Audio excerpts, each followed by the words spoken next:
जय मसीह। Present practice channel में आप सब लोगों का स्वागत है। आज हम लोग शाऊल और उसके पुत्र योनातान के बारे में कुछ बातें को देखने जा रहे हैं। तो उसके लिए हम लोग पढ़ेंगे पहला शमूएल 14:6।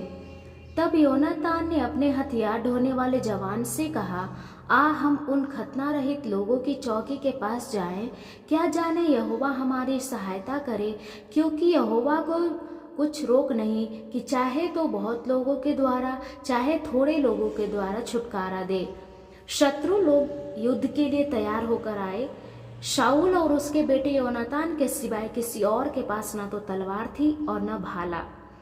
इस समय में भी योनातान ने 2 जन को मन में रखे हुए कहा कि थोड़े लोगों के द्वारा यहोवा छुटकारा देगा। वह थोड़ा जो लोगों क्या है, एक छोटा सा बिंदु के जैसा भी हो सकता है, क्योंकि वहाँ पे जो लड़ाई के लिए बहुत सारे जो लोग आए थे, लेकिन जो योनातान था वो कुछ 2-3 जन जो उसके साथ हमेशा रहते थे, उन्हीं लोगों को मन में लेकर के यहोवा के ऊपर भरोसा करके वो लोगों के जो युद्ध में जो सैनिक लोग थे उन लोगों के साथ लड़ाई करने के लिए निकल पड़ता है। चाहे योनातान का परमेश्वर पर विश्वास भले थोड़ा सा भी हो, पर वह कार्यशील रहा। परंतु शाऊल तो अपने बल से कुछ कर दिखाने के लिए धूर्तता को अपनाने वाला व्यक्ति था। इन दोनों के स्वभाव में बहुत भिन्नता थी। जैसा बाप वैसा बेटा की कहावत यहाँ असत्य हो जाती है, क्योंकि हम लोग देखते हैं कि बहुत सारे ऐसे बच्चे बोलते हैं कि मैं तो अपने पापा जैसे बनूंगा और जैसा मेरा पापा है वैसे ही रहूँगा। क्योंकि उसका यहाँ पे योनातान के जीवन से हम लोग देख सकते हैं कि उसका पापा राजा था, लेकिन फिर भी योनातान उसके एकदम से अपोजिट था। जैसा शाऊल था वैसा उसका पुत्र नहीं था। पहला शमूएल 14:24 में हम लोग देखते हैं, परंतु इस्राएली पुरुष उस दिन तंग हुए, क्योंकि शाऊल ने उन लोगों को शपथ धराकर कहा, शापित हो वह जो सांझ से पहले कुछ खाए, इसी रीति मैं अपने शत्रुओं से पलटा ले सकूंगा। तब उन लोगों में से किसी ने कुछ भी भोजन न किया। अपने बल से शत्रुओं से पलटा लेने के लिए शाऊल ने प्रजाओं को सांझ तक भूखे रहने की घोषणा की। वह उल्टा सीधा है। जब प्रभु के लिए बाट जोना चाहिए था तब उसने ऐसा नहीं किया। जब आवश्यकता नहीं थी तब बाट जोने का प्रयास किया।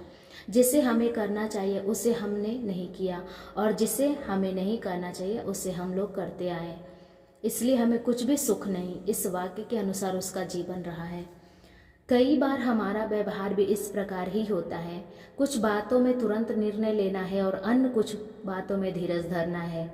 इन दोनों बातों को जो नहीं समझते हैं वे न केवल अपने लिए वरन औरों के जीवन में भी ठोकर लाएंगे। इस्राएली लोग तंग हुए। एक मनुष्य के गलत निर्णय से, टेढ़ी मेढ़ी चाल से कितने लोगों को दुख होता है, मगर एक पुरुष का विश्वास कितने लोगों के उद्धार का कारण बन जाता है। शाऊल को जीवन से हम लोग ये बहुत अच्छे से तरह से सीख सकते हैं।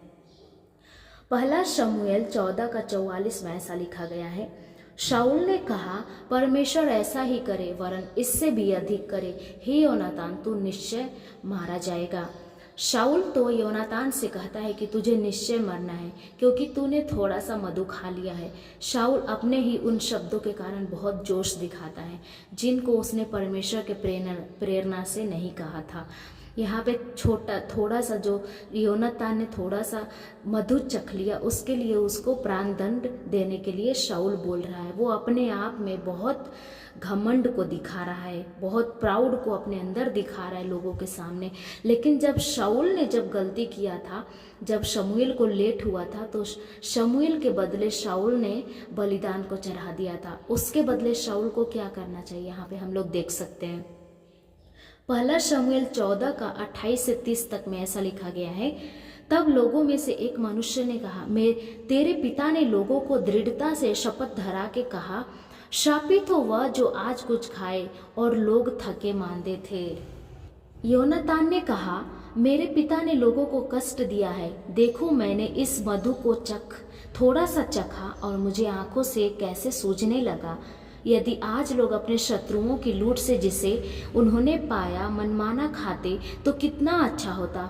अभी तो बहुत पलिस्ती मारे नहीं गए।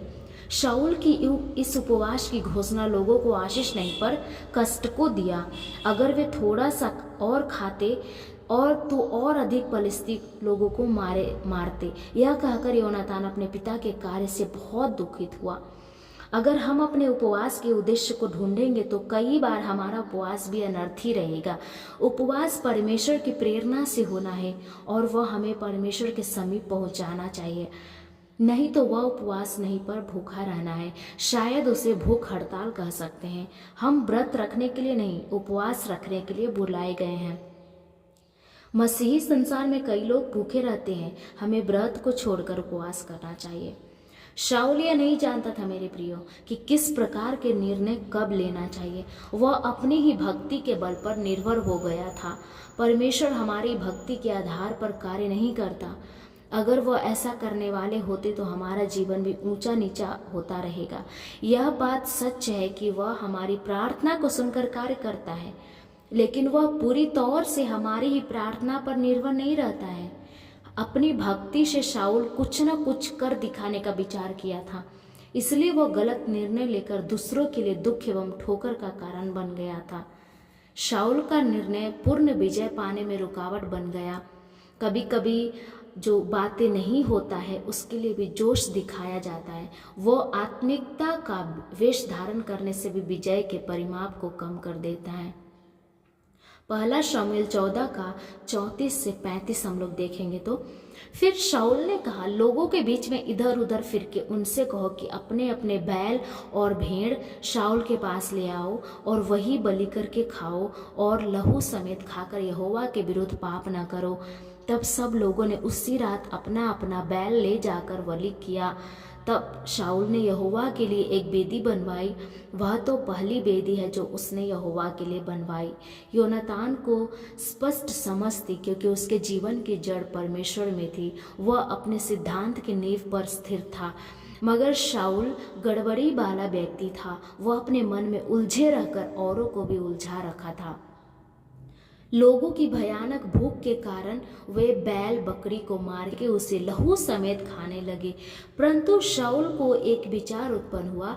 तब उसने कहा, पशुओं को इस पत्थर पे मार के खाओ। वह वेदी अर्पणता या धन्यवाद स्वरूप नहीं बनाई गई थी, वातावरण के दबाव से उसने उसे बनवाई। वेदी यहोवा के भय से और धन्यवाद की भेंट चढ़ाने के लिए बनानी चाहिए। मेरे और मेरे बेटे के अलावा और किसी के पास न तो तलवार थी और न भाला, फिर भी परमेश्वर ने विजय दिलाई। इस प्रकार के धन्यवादित विचार से वह वेदी नहीं बनाई गई थी। पशुओं को उधर मार करके खाने के बदले इस पत्थर पर मार कर खाओ, इस अर्थ से ही वह वेदी बनाई गई थी। मतलब शाऊल के जीवन में हम लोग देखते हैं परमेश्वर का डर उसके जीवन में थोड़ा सा भी नहीं था। धार्मिकता के विषय पर शाऊल को हमेशा गड़बड़ी थी। उसने कभी परमेश्वर के वचन की गहराई को नहीं समझा। कोई इस स्थिति में आने से अपने मन के सारे विचार उसके लिए आत्मिक सच्चाई के रूप में ही दिखाई पड़ेगी। वह उसके लिए धर्म का मार्ग बन जाता है। वही खतरा हमारे लिए भी है। जो बातें वचन के आधार पर नहीं और जो परमेश्वर की ओर से नहीं, उन्हें आत्मिक समझते हैं। अच्छे से प्रार्थना करके उपासना करने के बावजूद वचन को त्यागने की संभावना है। पहला शमूएल 14 का 52 में हम लोग देखते हैं, और शाऊल जीवन भर फलिस्तियों से संग्राम करता रहा। जब जब शाऊल को कोई वीर या अच्छा योद्धा दिखाई पड़ा तब तब उसने उसे अपने पास रख लिया। हमेशा शाऊल श्रेष्ठ लोगों की तलाश में रहा, लेकिन दाऊद जो संकट में पड़े और कर्जदार थे उन्हें अपने पास रख लिया था। पहला शमूएल 22 का 2 में भी हम लोग देखते हैं, दाऊद बलहीनों को संभालता था लेकिन शाऊल बलवानों को ग्रहण किया था। इन दोनों में यही भिन्नता थी। दाऊद ने कमजोर लोगों की भलाई पर ध्यान दिया, लेकिन शाऊल ने अपने बल को बढ़ाने में ही अपना ध्यान लगाया।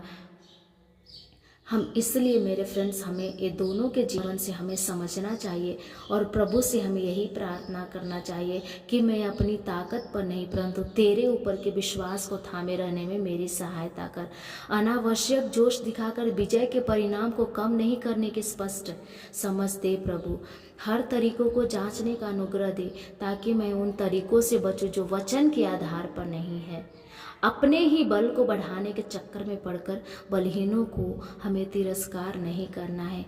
यही हमें परमेश्वर से प्रार्थना करना है मेरे फ्रेंड्स। प्रभु इस वचन के द्वारा और शाऊल और योनातान के बीच में कितनी भिन्नता थी, उसके द्वारा परमेश्वर इसे और भी गहराई से समझने के लिए परमेश्वर आप सब लोगों को बुद्धि और ज्ञान दे। जय मसीह।